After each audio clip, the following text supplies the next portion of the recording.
बिस्मिल्लाहिर्रहमानिर्रहीम। मेरे मोहतरम व मुकर्रम नाजरीन, अस्सलामुअलैकुम।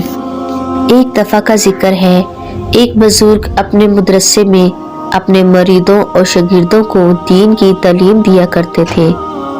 इल्म के प्यासे खाली हाथ इनके पास आते और इल्म के खजाने लेकर अपने घरों को वापस लौटते। इन बुजुर्ग का एक होनहार शागिर्द काफी अरसे तक इनसे तालीम हासिल करता रहा। वो बुजुर्ग भी अपने इस शागिर्द का बहुत ख्याल रखते थे और बड़े शौक से पढ़ाते थे। शागिर्द तो ये चाहता था कि सारी जिंदगी उस्ताद मोहतरम की खिदमत में ही हाजिर रहे और इल्म हासिल करने का ये सिलसिला जारी रहे। लेकिन वो वक्त भी आ गया जब बुजुर्ग ने इससे कहा कि तुम अब तक जितनी तालीम हासिल कर चुके हो वो काफी है। अब अपने इल्म और अच्छे कामों से मखलूक खुदा को फायदा पहुंचाओ। शागिर्द को अपने मुर्शिद और उस्ताद का हुक्म मानना पड़ा, लिहाजा इसने घर जाने की तैयारी शुरू कर दी।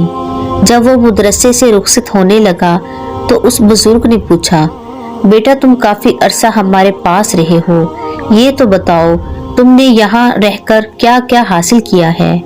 बुजुर्ग का ये सवाल अपने शागिर्द का इल्मी मर्तबा मालूम करने के लिए किया था। वो ये इत्मीनान करना चाहते थे कि खुदा के फजल से वो बहुत बड़ा आलम बनकर अपने घर जा रहा है। लेकिन शागिर्द ने इनकी उम्मीद के खिलाफ जवाब दिया। इसने कहा, हजरत मैंने आपकी खिदमत में हाजिर रहकर सिर्फ 8 बातें सीखी हैं। सिर्फ 8 बातें? बुजुर्ग ने हैरान होकर पूछा। शागिर्द ने कहा, जी हाँ, सिर्फ 8 बातें, और इनमें से पहली बात यह है कि इंसान को ना दौलत से मोहब्बत करनी चाहिए, ना ऊंचे ओहदे और शान शौकत से। इसे नेकी करने को अपनी जिंदगी का सबसे बड़ा मकसद बनाना चाहिए। शागिर्द की बात सुनकर बुजुर्ग बहुत खुश हुए। फरमाया, बेशक तुमने ये बहुत अच्छी बात सीखी है। अच्छा बताओ तुमने दूसरी कौन सी बात सीखी है? शागिर्द बोला, जनाब दूसरी बात ये सीखी है कि इंसान को हर वक्त और हर हाल में अल्लाह पाक से डरना चाहिए। ऐसा करने से वो हर किस्म की बुराइयों से बचा रहेगा। दरअसल आदमी गुनाह उस वक्त करता है जब वो अल्लाह रब्बुल इज्जत को भूल जाता है। शाबाश, तुमने ये बात भी काम की सीखी है। बुजुर्ग खुश होकर बोले। शागिर्द ने कहा, जनाबे वाला मैंने तीसरी बात ये सीखी है कि आदमी को लालच और कंजूसी से बचना चाहिए। आम आदमियों का ये हाल है कि वो सारी जिंदगी अच्छी अच्छी चीजें इकट्ठी करने में लगे रहते हैं, खजाने जमा कर लेते हैं, लेकिन खजाने इनके किसी काम नहीं आते। जब मौत आती है तो इन पर दूसरों का कब्जा हो जाता है। मेरी समझ में ये बात आई है कि अल्लाह करीम इंसान को जो अच्छी चीज दे इसे इसके रास्ते में खर्च कर देना चाहिए। ऐसा करने से इसे सवाब हासिल होगा जो मरने के बाद इंसान के काम आएगा। बुजुर्ग ने इस बात को भी अच्छा समझा। शागिर्द बोला, जनाब मैंने चौथी बात ये सीखी है, सच्ची इज्जत और ऊंचा दर्जा सिर्फ अच्छे काम करने की वजह से हासिल होता है। खुदा के नजदीक वही बड़ा है जो अच्छा रास्ता इख्तियार करके भलाई के काम करता है। बिल्कुल ठीक, बुजुर्ग खुश होकर बोले। अब बताओ 5वीं बात कौन सी है?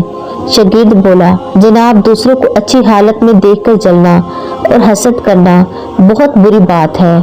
इंसान को ये ईमान रखना चाहिए कि जब सब नेमतों और खजानों का मालिक अल्लाह तबारक व तआला है, उसी के आगे दामन फैलाना चाहिए। किसी की कोई चीज छीन लेने का ख्याल दिल में नहीं लाना चाहिए। बेशक तुम्हारी ये बात बहुत अच्छी है। बुजुर्ग ने उसकी तारीफ की और फिर सवाल किया, छठी बात कौन सी है जो तुमने सीखी है? जनाब आम आदमियों की हालत ये है कि जरा जरा सी बात पर एक दूसरे के दुश्मन बन जाती हैं। मैंने ये सीखा है कि इंसान का सबसे बड़ा दुश्मन शैतान है। शैतान के फरेब से बचने के लिए हमें हर वक्त कोशिश करनी चाहिए और इसे अपना सबसे बड़ा दुश्मन समझना चाहिए। मरहबा, तुमने सच्चाई को पा लिया, बुजुर्ग खुश होकर बोले। शागिर्द ने कहा, जनाबे आला 7वीं बात मैंने ये सीखी है कि सबको रोजी देने वाला और पालने वाला अल्लाह रब्बुल आलमीन है। अपनी रोजी के बारे में पक्का ईमान रखना चाहिए कि वो जरूर मिलेगी। تم نے یہ بات بھی کام کی سیکھی ہے۔ بزرگ نے خوش ہو کر کہا اور پھر 8ویں بات کے بارے میں دریافت کیا۔ شاگرد بولا، جناب اعلیٰ، میں نے 8ویں بات یہ سیکھی ہے کہ انسان کا اصلی اور حقیقی مددگار اور حفاظت کرنے والا صرف اللہ تعالیٰ ہی ہے جو خالق کائنات ہے، اس کے سوا کسی پر بھروسہ نہیں کرنا چاہیے۔ بزرگ بولے، اے خوش نصیب، تو نے یہ بات بھی بہت اچھی سیکھی ہے، میں تجھے مبارکباد دیتا ہوں کہ تو نے صرف یہ 8 باتیں سیکھ کر پورا علم حاصل کر لیا ہے۔ وآخر دعوانا الحمدللہ رب العالمین۔ اللہ تعالی ہم سب کا حامی و ناصر ہو، آمین۔